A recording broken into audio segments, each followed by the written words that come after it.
Good evening మా అందరికీ ఈ ప్రాబ్లం మీరు డౌట్ అని చెప్పారు కదా, సో అందుకని ఎక్స్ప్లెయిన్ చేద్దామని ప్రాబ్లం తీసుకున్నానమ్మా. సో ఈ ప్రాబ్లం ఏంటంటే break even analysis. Break even analysis అంటేనే మనకి ఇక్కడ ఏంటంటే no profit or no loss. No profit no loss అంటే ఎంతైతే ఇన్వెస్ట్మెంట్ పెడతామో అంతే ఇన్వెస్ట్మెంట్ మన రిటర్న్ సేమ్ వచ్చి ఎలాంటి ప్రాఫిట్ ఏమీ లేకుండా ఉంటే అలాంటి స్కీమ్ని ఐడెంటిఫై చేయడానికి యూజ్ చేసేదే బ్రేక్ ఈవెన్ అనాలిసిస్ అంటారు. అర్థమైందా? సో బ్రేక్ ఈవెన్ అనాలిసిస్ అంటే ఏంటి? No profit or no loss. ఇక్కడ ప్రాబ్లం తీసుకుంటే మనకి మీకు ఇంతకుముందు నేను క్లాస్లో చెప్పాను అనమాట. మనకి ఏదైనా ఒక ప్రైస్ ఫైండ్ అవుట్ చేయాలి అంటే total cost is equals to fixed cost plus variable cost అని చెప్పాను ఇంతకుముందు, గుర్తుందా క్లాస్లో? సో టోటల్ కాస్ట్ అంటే ఒక ప్రోడక్ట్ని మ్యానుఫ్యాక్చరింగ్ అయ్యే కాస్ట్ మొత్తాన్ని కూడా టోటల్ కాస్ట్ అంటారు. అంటే టోటల్ కాస్ట్లో ఏమేం ఇంక్లూడ్ అయి ఉంటుంది అంటే ఫిక్స్డ్ కాస్ట్ తర్వాత వేరియబుల్ కాస్ట్ అని. ఫిక్స్డ్ కాస్ట్ అంటే ఏం చెప్పాను అంటే ఏదైతే ఇమ్మూవబుల్ గుడ్స్ అనేవి ఉంటాయి, like furnitures, building, land, machinery, ఇవన్నీ ఎగ్జాంపుల్స్ ఫిక్స్డ్ కాస్ట్కి. అండ్ దెన్ వేరియబుల్ కాస్ట్ అంటే ఏంటి? అడిషనల్ ఎక్స్పెన్సెస్ ని వేరియబుల్ కాస్ట్ అంటారు. అంటే లైక్ మ్యానుఫ్యాక్చరింగ్ అయ్యే కాస్ట్ అంతా, రా మెటీరియల్ కాస్ట్ కానీ, అడ్వర్టైజ్మెంట్ కాస్ట్ కానీ, లేబర్ కాస్ట్ కానీ, వీటన్నిటిని మనం ఏమంటామంటే వేరియబుల్ కాస్ట్ అని అంటారు. సో ఈ total cost is equals to fixed cost plus variable cost. ఎప్పుడు మనం సెల్లింగ్ ప్రైస్ ఫైండ్ అవుట్ చేయాలి కదా. అంటే ఇప్పుడు ఫర్ ఎగ్జాంపుల్ ఒక పెన్ తీసుకోండి. ఒక పెన్ని మ్యానుఫ్యాక్చరింగ్ చేయడానికి మనకి అయ్యే కాస్ట్ ఎంత అంటే యాక్చువల్లీ పెన్ మీద మనకి ఎంఆర్పి 5 రూపీస్ వేస్తుంటారు, కానీ ఆ పెన్ మ్యానుఫ్యాక్చరింగ్ అయ్యే కాస్ట్ ఎంత అంటే 3 రూపీస్ మాత్రమే. సో 3 రూపీస్ కాస్ట్ లో మనకి ఏమేమి యాడ్ అయి ఉంటుందంటే టోటల్ కాస్ట్ యాడ్ ఉంటుంది. టోటల్ కాస్ట్ అంటే ఏంటి? Fixed cost plus variable cost. And then plus profit ఎప్పుడైతే యాడ్ అవుతుందో అప్పుడు దాన్ని ఏమంటామంటే సెల్లింగ్ ప్రైస్ పర్ యూనిట్ అంటారు. అర్థమవుతుందా? అంటే 3 + 1 రూపీ కానీ యాడ్ చేశారంటే అది ఏమవుతుందమ్మా? సెల్లింగ్ ప్రైస్ పర్ యూనిట్ అని అవుతుంది. ఇప్పుడు మీరు ఇక్కడ ఇచ్చిన ప్రాబ్లమ్ ని తీసుకుంటే ఒకవేళ మనం సెల్లింగ్ ప్రైస్ తెలుసు, మనకి ఇప్పుడు పెన్ కాస్ట్ 5 రూపీస్ కంటే కూడా ఎక్కువ సెల్ చేయకూడదు అని చెప్పారు. ఇన్ కేస్ సెల్లింగ్ ప్రైస్ కంటే కూడా ఒకవేళ మనకు తెలియదు టోటల్ కాస్ట్ ఎంత అయిందో మనకు తెలియదు, మనం ఫైండ్ అవుట్ చేయాలి అంటే ఏదైతే కంపెనీ వచ్చేసి అలాట్ చేసిందో దాన్ని ఏమంటామంటే కాంట్రిబ్యూషన్ అంటారు. దీన్నే ఈ టోటల్ కాస్ట్ ని ఏమంటారంటే కాంట్రిబ్యూషన్ అంటారు. ఎప్పుడైతే సెల్లింగ్ ప్రైస్ నుంచి కాంట్రిబ్యూషన్ ని మైనస్ చేసేస్తే వచ్చిన దాన్ని ఏమంటామంటే ప్రాఫిట్ అంటారు. ఓకే, ఇప్పుడు ఒక్కొక్కసారి బిజినెస్ లో మనకు ప్రాఫిట్ రావచ్చు, ఒక్కోసారి లాస్ రావచ్చు కదా. కాబట్టి ఎప్పుడు కూడా మనము ప్రాఫిట్ వస్తుంది అని ఎస్టిమేట్ చేయడానికి లేదు. సో లాస్ రావడానికి ఛాన్సెస్ కూడా ఉంటుంది. సో అలాంటి లాస్ అనేది ప్రతిసారి కంపెనీ కానీ బిజినెస్ కానీ బేర్ చేయాలి అంటే కష్టం. అలా బేర్ చేయకుండా ఉండడానికి కోసమే ఏం చేస్తారంటే వాళ్ళు ఈ బ్రేక్ ఈవెన్ అనాలిసిస్ అనే ఒక స్కీమ్ ని అప్లికబుల్ చేస్తారు వాళ్ళ బిజినెస్ లో. సో బ్రేక్ ఈవెన్ అనాలిసిస్ అంటే ఏంటి? నో ప్రాఫిట్ నో లాస్ అంటే ఏంటి? ఇప్పుడు నీకు ఒక పెన్ కి మ్యానుఫ్యాక్చరింగ్ చేయడానికి కాస్ట్ ఎంత పడుతుంది? 3 రూపీస్. అదే 3 రూపీస్ నీకు రిటర్న్ వచ్చిందంటే అది బ్రేక్ ఈవెన్ అనాలిసిస్. ఒకవేళ 3 రూపీస్ కంటే కూడా 2 రూపీస్ 1 రూపీయో వచ్చిందంటే అది లాస్. ఒకవేళ 3 రూపీస్ కంటే కూడా 5 రూపీస్ వచ్చిందంటే అది ఏంటి? ప్రాఫిట్. సో అలా ప్రాఫిట్ కాకుండా అలా లాస్ కాకుండా మిడ్ పాయింట్ తో, అంటే మనం ఏదైతే ఇన్వెస్ట్మెంట్ పెట్టుంటామో ఆ ఇన్వెస్ట్మెంట్ రిటర్న్ వస్తే దాన్ని ఏమంటారంటే బ్రేక్ ఈవెన్ అనాలిసిస్ అనేది అంటారు.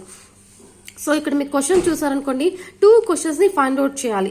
బ్రేక్ ఈవెన్ అనాలిసిస్ అనేది ఒక ఫ్యూచర్ యొక్క ఎస్టిమేషన్ వాల్యూ ఫైండ్ అవుట్ చేయడానికి మాత్రమే అప్లికబుల్ చేస్తారు.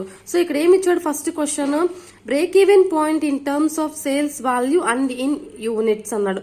యూనిట్స్ అంటే ఒక కంపెనీ ఎంత పర్సెంటేజ్ ఆఫ్ గూడ్స్ ని అంటే ప్రోడక్ట్ ని సేల్స్ చేసింది. ఆ వాల్యూ అంటే ఏంటి? మనీ పరంగా మళ్ళీ ప్రోడక్ట్ పరంగా ఎంతైతే సేల్ చేశారనే దాన్ని ఫైండ్ అవుట్ చేసుకోవాలి. ఫస్ట్ మీరు ఫైండ్ అవుట్ చేయాల్సింది. Second thing number of unit that must be sold to earn a profit of 90,000. ఇందాకే చెప్పా ఒక ఎస్టిమేటింగ్ అంటే మీరు డిమాండ్ ఫోర్కాస్టింగ్ అని ఒక మెథడ్ చదివారు కదా, estimating about the future. So estimating about the future అంటే ఫ్యూచర్ లో 90,000 మనకి రావాలి అంటే ఈ యొక్క బిఈఏ అనేది అప్లికబుల్ చేసి ఫ్యూచర్ ని ఎస్టిమేట్ చేయడానికి కూడా యూజ్ చేయొచ్చు. అది ఎలా ఫైండ్ అవుట్ చేస్తారనేదే ఇక్కడ 90,000 ఎస్టిమేట్ ఏమంటున్నాడు. సరే, కింద మనకి కొన్ని క్వశ్చన్స్ ఇచ్చాడు కదా, మీకు ఇప్పుడు ఇది అర్థమైంది కదా టోటల్ కాస్ట్ అంటే ఏంటి అనేది. ఆ టోటల్ కాస్ట్ కే ఈ fixed cost plus variable cost మీకు ఈ విధంగా ఇచ్చారనమాట. ఇక్కడ ఏముంది, fixed factory over head cost. ఇక్కడ మీరు ఓవర్ హెడ్ అని ఉంది కదా, ఆ పదాన్ని మీరు వచ్చేసి గుర్తుపెట్టుకోవద్దండి. మీరు గుర్తుపెట్టుకోవాల్సిందంటే ఓన్లీ ఫిక్స్డ్ కాస్ట్ మాత్రం గుర్తుపెట్టుకోండి. ఎంత అంటున్నాడమ్మా, ఫిక్స్డ్ కాస్ట్ 60,000 అయ్యిందంట. అర్థమైందా? ఫిక్స్డ్ సెల్లింగ్ ఓవర్ కాస్ట్, ఇక్కడ సెల్లింగ్ కాస్ట్ ఎంత అంటే యాక్చువల్లీ ఇది ప్రింట్ మిస్టేక్ పడిందమ్మా, అది 12,000 2,000 కాదు. సో 12,000 అది. నెక్స్ట్ వేరియబుల్ మ్యానుఫ్యాక్చరింగ్, నాకు చెప్పాను కదా ఒక ప్రోడక్ట్ యొక్క టోటల్ కాస్ట్ ఫైండ్ అవుట్ చేయాలంటే ఫిక్స్డ్ కాస్ట్ ఫైండ్ అవుట్ చేయాలి, వేరియబుల్ కాస్ట్ ఫైండ్ అవుట్ చేయాలి. సెల్లింగ్ ప్రైస్ వాడు ఇచ్చేసాడు, కానీ ఇక్కడ మనకి ప్రాఫిట్ చెప్పాడా, చెప్పలేదు కదా. ఆ ప్రాఫిట్ ఎస్టిమేషన్ ఇక్కడ 90,000 అనమాట. సో ఫస్ట్ ఇక్కడ ఏముంది, వేరియబుల్ రెండు ఫిక్స్డ్ ఇచ్చాడు, 2 వేరియబుల్ ఇచ్చాడు కాబట్టి ఆ రెండింటిని మనం క్లంప్ చేసి ఒక్క వాల్యూ ఫైండ్ అవుట్ చేయాలి ఫస్ట్, తర్వాతే చేయాలి. యాక్చువల్లీ నేను మీకు ఈ ప్రాబ్లం ఎందుకు ఇచ్చానంటే ఈ 2 ఫైండ్ అవుట్ చేసి నేర్చుకుంటే సింగిల్ గా ఫిక్స్డ్ సింగిల్ వేరియబుల్ ఇస్తే డైరెక్ట్ గా వేసేయచ్చు. దానికంటే ఇది తెలుసుకుంటేనే మీకు అర్థమవుతుంది. ఇకపోతే బ్రేక్ ఈవెన్ పాయింట్ అన్నా బ్రేక్ ఈవెన్ అనాలిసిస్ అన్నా మీనింగ్ ఒకటి. అనాలిసిస్ అంటే ఏంటి, ఫ్యూచర్ ని ఎస్టిమేట్ చేసేదానికి యూజ్ చేసేది అనాలిసిస్. ఓకే, అంటే deep identification or deep verification. ఇక్కడ ఏముంది, break even point, BEP point కి ఫార్ములా ఏముంది, fixed cost by selling price per unit variable cost per unit అమ్మా. మనం ఎప్పుడు గానీ ఒక కంపెనీలో గానీ ఒక బిజినెస్ లో గానీ ఓవరాల్ ప్రోడక్ట్ కి అనేది ఫైండ్ అవుట్ చేయరు. ఎప్పుడు కానీ ఒక ప్రాఫిట్ ఐడెంటిఫై చేయాలన్నా ఒక కాస్ట్ వచ్చి ఎస్టిమేట్ చేయాలి అంటే ఒక పెన్ మ్యానుఫ్యాక్చరింగ్ అయ్యేదానికి కాస్ట్ ఎంతో మాత్రమే ఫస్ట్ వాళ్ళు అనాలిసిస్ చేస్తారు. తర్వాతే మనకి బల్క్ ఆఫ్ గూడ్స్ కోసం తర్వాత వాళ్ళు క్యాలిక్యులేట్ చేస్తారన్నమాట. కానీ ఎప్పుడు కానీ ఏ బిజినెస్ లో కానీ సింగిల్ యూనిట్ కి మాత్రమే అంటే సింగిల్ పెన్ గానీ సింగిల్ ప్రోడక్ట్ కి మాత్రమే cost as well as profit అనేది ఎస్టిమేట్ చేస్తారు. ఓకే, ఇక్కడ మనకి ఇందాక చెప్పినట్టు ఫార్ములా ఏముంది, BEP is equals to fixed cost. మనకి ఇక్కడ ఫిక్స్డ్ కాస్ట్ 2 ఇచ్చాడు. ఓకే, నెక్స్ట్ వేరియబుల్ కాస్ట్ 2 ఇచ్చాడు. సెల్లింగ్ ప్రైస్ పర్ యూనిట్ ఇచ్చాడా, ఎంత అమ్మాలనుకుంటున్నాడు అంటే ఏదైనా అనుకోండి, ఫర్ ఎగ్జాంపుల్ పెన్ అనుకోండి, 4 రూపీస్ అనేది అనుకున్నాడు అనమాట పెన్ కాస్ట్ అనేది. సో పెన్ కాస్ట్ 4 రూపీస్ అనుకున్నాడు కదా, ఇంత సెల్ చేయాలి అని చెప్పేసి అది selling price per unit.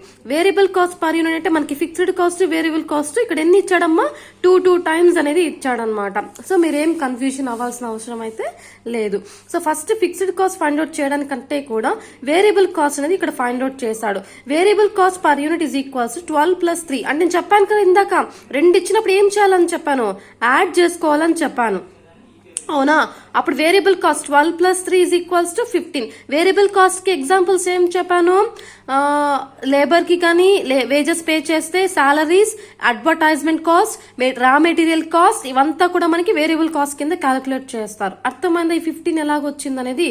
Next total fixed cost వచ్చేసి 60. ఇది కూడా 2 యాడ్ చేసుకో, ఎందుకు 2 ఉంది కాబట్టి రెండింటిని మనం యాడ్ చేసుకోవాలి. ఒకటే ఉంటే మీరు డైరెక్ట్ గా ఫార్ములాలో అప్లికబుల్ చేసుకోవచ్చు. 60,000 + 12,000 ఈజ్ ఈక్వల్స్ టు 72,000. యాక్చువల్లీ అది 12 అమ్మా, 2 అది ప్రింట్ మిస్టేక్ 12. రేపు ఇన్ కేసు వచ్చిందంటే మీరు మార్చుకోండి. Next total fixed cost is equals to 60 + 12 is equals ఎంత, 72,000. ఒకవేళ మీరు కావాలంటే డైరెక్ట్ గా 2నే వేసుకోండి, నాట్ ఏ ప్రాబ్లం, మీకు ఆన్సర్ మారుతుంది అంతే. అర్థమైందా, 72 రాకుండా 2నే వేసుకుంటే ఎంత అవుతుంది, 62,000 అవుతుంది. సో ఇప్పుడు మనం ఈ రెండింటిని యాడ్ చేసుకుని ఒక్క వేరియబుల్ కాస్ట్ ఒక ఫిక్స్డ్ కాస్ట్ క్యాలిక్యులేట్ చేసామా. ఇప్పుడు ఈ వాల్యూస్ తీసుకెళ్ళి ఈ యొక్క ఫార్ములాలో అప్లికబుల్ చేయండి. ఫార్ములా ఏముంది ఇక్కడ మనకి, BEP is equals to 72,000 by 24 - 15. ఈ 72,000 ఎలా వచ్చింది అంటే ఫిక్స్డ్ కాస్ట్ వాల్యూ ఇక్కడ వేసుకున్నారు.